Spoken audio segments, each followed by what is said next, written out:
Under estimate मत करें इनको। लेके आए, कोई मोशन लेके आए प्लीज। इससे मैं 10 महीने बाद बर्दाश्त नहीं हो रहा। इन्हें क्या हो गया ये? मैं इंसानियत पे बात कर रहा हूँ, इस तरह की बात करते हैं। नहीं, आप कोई मोशन लेके आए, आप कोई टूल्स लेके आए। मैंने बोला आपके बीच में, मैंने बिल्कुल नहीं बोला, मुझे बात करने दे। सेनेटर फैसल साहब, एक बात मैंने इनके बीच में नहीं बोला, ऐसी बीच में बोल रहे हैं। आखिरी 1 मिनट प्लीज सर, आप प्लीज मेरी बात, आखिरी 1 मिनट मेरी बात सुन ले। मैं आखिरी बात कर, मैं अपनी बात खत्म कर रहा हूँ। चेयरमैन साहब, मैंने सिर्फ एक मौजू पे बात करनी है और वो है इंसानियत।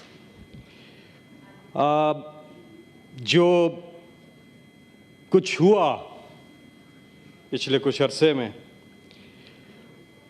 और जिस तरह से ख़वातीन, मज़लूम लोग, बेगुनाह लोग, सबसे पहले तो मैं अब हमारे शहरी पाकिस्तान के और वो तमाम ख़वातीन, वो तमाम बुज़ुर्ग, वो तमाम बच्चे, उन सब के लिए मैं यहाँ पर आवाज़ उठाना चाहता हूँ कि जितने बेगुनाह लोग, जितने मज़लूम लोग हैं जो इस वक्त अपनों से दूर हैं, जो जेलों में हैं, उनको फिल फॉर इंसाफ दिया जाए। पहली मेरी डिमांड ये है कि उनको फिल फॉर इंसाफ दिया जाए कि वो अपनों के पास जा सकें और जितने बेगुनाह लोग हैं, जो कसूरवार हैं, उन पे कानून के मुताबिक इंसाफ होना चाहिए उनके साथ। लेकिन जो बेगुनाह लोग हैं, जो मजलूम लोग हैं, उनको फिल फॉर रिहा किया जाए। ये पहली डिमांड है। और साथ में जो जिस तरह से इस कौम ने 8 फरवरी को अनप्रेसिडेंटेड है पाकिस्तान की हिस्ट्री में, जिस तरह से ये लोग निकले कि हमने देखा कि बल्ला बंद है, लीडर बंद है, लीडरशिप बंद है, कैंपेन बंद है, कैंडिडेट्स बंद हैं, इंटरनेट बंद है, मोबाइल फोन बंद है, मगर इस कौम का जज्बा फिर भी बुलंद है। इस कौम ने जिस तरह से पाकिस्तान बनाने की तहरीक में कायदे आज़म मोहम्मद अली जिन्ना के साथ जो जज्बा दिखाया था, आज वो पाकिस्तान बचाने की तहरीक में वो जज्बा इमरान खान के साथ इस कौम ने दिखाया है 8 फरवरी को। Thank you ji. सर, मैं आप पब्लिक इंपॉर्टेंस पे कोई बात कर रहे हैं? वही कर रहा हूँ। कंक्लूड करें प्लीज। चेयरमैन साहब प्लीज, मैं बड़े अरसे के बाद बात कर रहा हूँ, आप प्लीज मुझे कंटिन्यू करने दीजिए। जी प्लीज, बाकी मेंबर ने भी बात करनी है। जिस तरह से इस कौम ने जो मैंडेट दिया है 8 फरवरी को इमरान खान को, उसके बाद एक चीज वाज़ेह है कि ये कौम चाहती है कि उनके हर दिल अजीज लीडर इमरान खान, उनको फौरी तौर पर रिहा किया जाए, इमरान खान को रिहा किया जाए और उनकी अहलिया को रिहा किया जाए। कि कौम ने मैंडेट दे दिया और हमारे बाकी साथी सेनेटर इजाज चौधरी, उनके लिए सर प्लीज प्रोटेक्शन ऑर्डर जारी करें। ये उनका आईनी हक है कि वो आएँ और यहाँ पर कमेटी की मीटिंग्स और हाउस की प्रोसीडिंग्स जो हैं वो अटेंड कर सकें। ये भी मेरा यहाँ से आपसे ये मुतालबा है। इमरान खान ने एक बात की और वो बात की फतह मक्का की। देखें, हम सबको बहसियत कौम इस चीज़ पे सोचना होगा कि हमने पाकिस्तान को आगे लेके जाना है और इंसाफ जब तक हम कायम नहीं करते तब तक कोई भी माशरा तरक्की कर ही नहीं सकता, आगे बढ़ ही नहीं सकता। अल्लाह ताला हुक्म देता है कुरान पाक में कि ज़मीन पर इंसाफ कायम करो। अदल और इंसाफ सबसे बुनियादी चीज़ है। हमारी इकॉनमी कभी तरक्की नहीं कर सकती, हम आगे नहीं बढ़ सकते। फंडामेंटल जो पहली जो रिक्वायरमेंट है वो है इंसाफ। इंसाफ होगा तो बाकी चीज़ें होंगी। ये अल्लाह ताला का हुक्म है। हमारा मुल्क बहुत आगे जा सकता है। मैं 8 फरवरी की जो बात कर रहा हूं उसमें क्या हुआ, क्या अनप्रेसिडेंटेड था, पहले गौर करें कि हुआ क्या। ये कौम जाग गई है, इस कौम में शऊर आ गया है और वो आबादी 70% हमारी आबादी नौजवानों पर मुश्तमिल है। ये बहुत बड़ी पोटेंशियल है। 40 साल से कम उम्र के लोग 70% है। उन्होंने अपना फैसला दिया है, उन्होंने इस सिस्टम को ट्रस्ट किया है, उन्होंने कहा हाँ हम जमहूरियत पर यकीन रखते हैं और उन्होंने आके ये सारी पाबंदियों के बावजूद उन्होंने अपने राइट को एक्सरसाइज किया और एक फैसला दिया है। यकीन करें, इतना बड़ा पाकिस्तान के पास ये मौका है, इतना बड़ा ये मौका है पाकिस्तान के पास कि हमारी ये जो यूथ है, जो 70% है, हमने इनको मौके देने हैं। और कोई शक नहीं कि पाकिस्तान तरक्की ना करे। ये वो यूथ है, हम शहरों की बात करते हैं, मैं गांव देहातों के नौजवानों की यूथ की बात करता हूं और मैं उन्हें खराज तहसीन पेश करता हूं जो हमारे गांव देहातों के जो नौजवान हैं और जो खवातीन हैं, दोनों को उनमें जो टैलेंट है, जो मुल्क को आगे ले जाने का जज्बा है, हमें अभी इसको ज़ाया नहीं करना है। बहुत बड़ा नादिर मौका है 8 फरवरी को जो हुआ। थैंक यू जी। लेकिन चेयरमैन साहब प्लीज डू नॉट, आप बीच में वो करते हैं तो आपने कोई डिस्कशन करनी है तो कॉलिंग अटेंशन मैं यही बात कर रहा हूं कि क्या आगे की हिकमत अमली क्या होनी कॉलिंग चाहिए? अटेंशन लेके आए, कोई मोशन लेके आए प्लीज। इससे मैं 10 महीने बाद बर्दाश्त नहीं हो रहा, इन्हें क्या हो गया ये? मैं इंसानियत पे बात कर रहा हूं, इस तरह की बात करते हैं। नहीं, आप कोई मोशन लेके आए, आप कोई टूल्स लेके आए। मैंने बोला आपके बीच में, मैंने बिल्कुल नहीं बोला, मुझे बात करने दे। सेनेटर फैसल साहब, एक बात मैंने इनके बीच में नहीं बोला, ऐसी बीच में बोल रहे हैं। आखिरी 1 मिनट प्लीज सर, आप प्लीज मेरी बात, आखिरी 1 मिनट मेरी बात सुन ले। मैं आखिरी बात कर, मैं अपनी बात खत्म कर रहा हूं। सर, एक हम ये डेफिसिट, वो डेफिसिट, एक सबसे बड़ा डेफिसिट जिसका खात्मा बहुत ज्यादा जरूरी है, और वो डेफिसिट है ट्रस्ट डेफिसिट। क़यादत और कौम के बीच में ट्रस्ट डेफिसिट का खात्मा, ये सबसे जरूरी चीज है, और वो उन्होंने करके दिखाया 8 फरवरी को। उन्होंने कहा हाँ, हम एतमाद करते हैं इस लीडर पर, और अगर मैंडेट चोरी करके कोई हुकूमत आती है तो ये ट्रस्ट डेफिसिट खत्म नहीं होगा और पाकिस्तान आगे नहीं जा सकता। जब आप मैंडेट का एहतराम करें, 17 सीटों वाले हुकूमत नहीं कर सकते हैं। हुकूमत उसने करनी है जिसने 180 सीटें ली हैं, और तहकीकात होनी चाहिए। फॉर्म 45 गवाही दे रहा है। सर सुने, ट्रस्ट डेफिसिट जब खत्म होगा क़यादत और अवाम के बीच में, तब पाकिस्तान आगे जाएगा। यहां पे इन्वेस्टमेंट आएगी, यहां पे लोग आएंगे। आपका ट्रस्ट फैक्टर बहुत ज्यादा जरूरी है। हमारे ओवरसीज नहीं, इस मुल्क को चला देना है, इतना उन्होंने भेजना है। लेकिन जो जिसको वोट दे रहे हैं, जिसका मैंडेट है, उसको हुकूमत करने का हक हासिल होना चाहिए।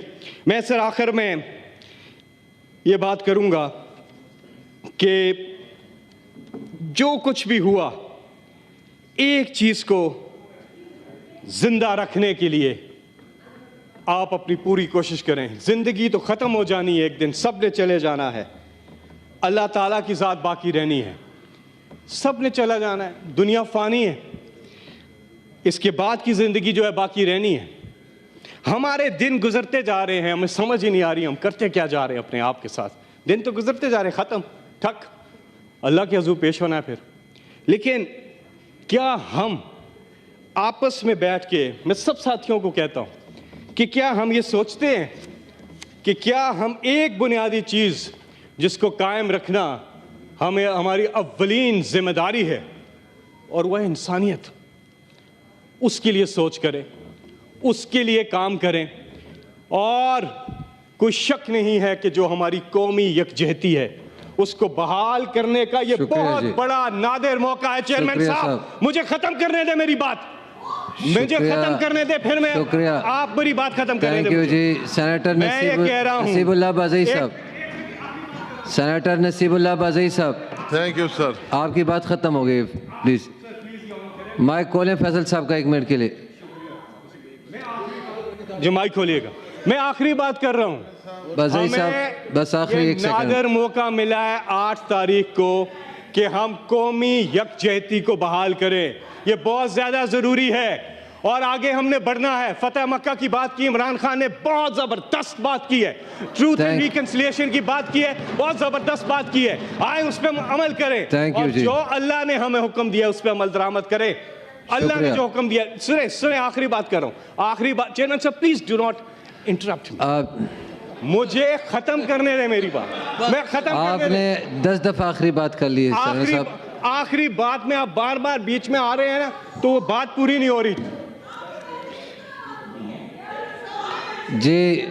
सेनेटर साहब, इन्हें बड़ी तकलीफ हो रही है। सेनेटर साहब प्लीज देखिए, आप जब बोल रहे हैं, मैं बीच में नहीं बोला हूं। सेनेटर साहब, साल नरगिस अपनी बेनूरी पे रोती है, बड़ी मुश्किल से होता है चमन में दीदावर पैदा, वो आंख, वो विजनरी आंख कि देख सके कि अल्लाह ने हमारे मुल्क को क्या नहीं दिया।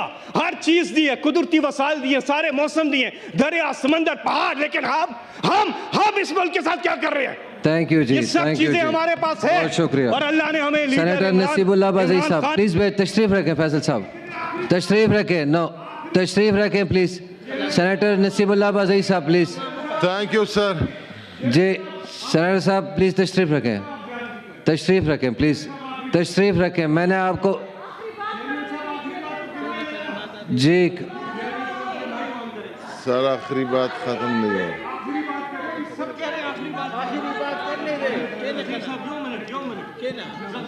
बाज़ई साहब माजरत जी बताएं। फैसल साहब आखिरी प्लीज। बज़ई साहब क्यों नहीं फैसल साहब, बज़ई साहब क्यों नहीं फैसल साहब सर मुझे ये बताएं, मुझे आप आखिरी बात क्यों नहीं कर रहे थे? जी करें प्लीज, आखिरी बात करें फैसल साहब प्लीज। अल्लाह ने कुरान पाक में एक चीज, उसके साथ मैं अपनी बात खत्म करता हूँ इस आयत के साथ। इसमें मैसेज और एक जगह नहीं है, मिसालें दे के अल्लाह ने बार बार कुरान मजीद में एक चीज बोली है कि जब वो इंसान के बारे में कहते हैं कि वो बीच दरिया के मौजों ने उसे आ घेरा और वो मुसीबत में था, यानी कि डूबने वाला था, उस वक्त उसने अल्लाह को पुकारा।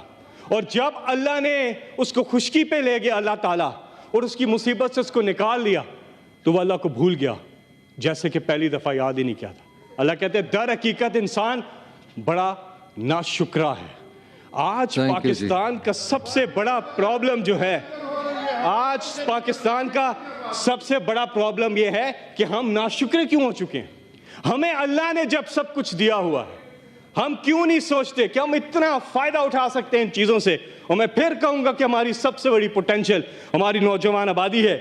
हम तरक्की कर सकते हैं, आगे जा सकते हैं कि अगर हम अल्लाह की दी हुई नेमतों का शुक्र अदा करें और सही तरह से चले। कोई शक नहीं है मुश्किलात से निकलेगा पाकिस्तान अगर होगा अल्लाह पर ईमान, और इंशाअल्लाह ऐसा होगा।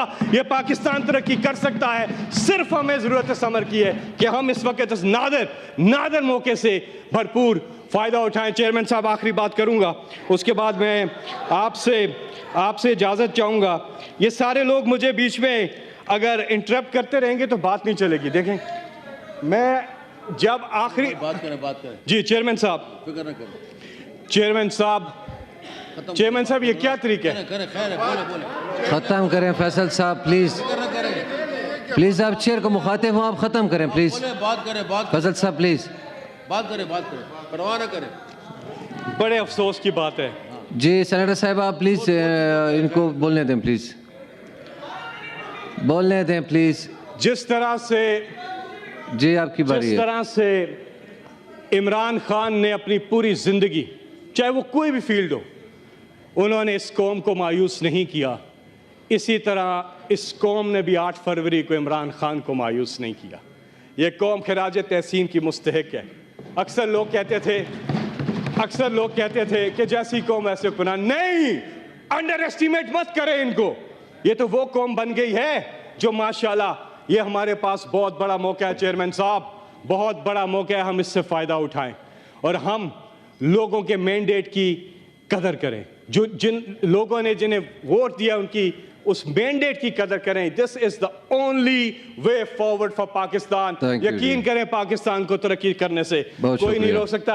इस दुआ के साथ कि अल्लाह पाकिस्तान का हामी और नासिर हो, हम यकजा रहें, हम ये मुल्क बड़ा आगे जा सकता है और हम इंसाफ का निज़ाम कायम करें, जुल्म का खात्मा करें और हम एक चीज़ कर दें। जितने बेगुनाह लोग हैं, मैं आखिर में ये रिपीट करूंगा कि जितने बेगुनाह लोग हैं प्लीज़ उनके साथ फिल फॉर इंसाफ किया जाए।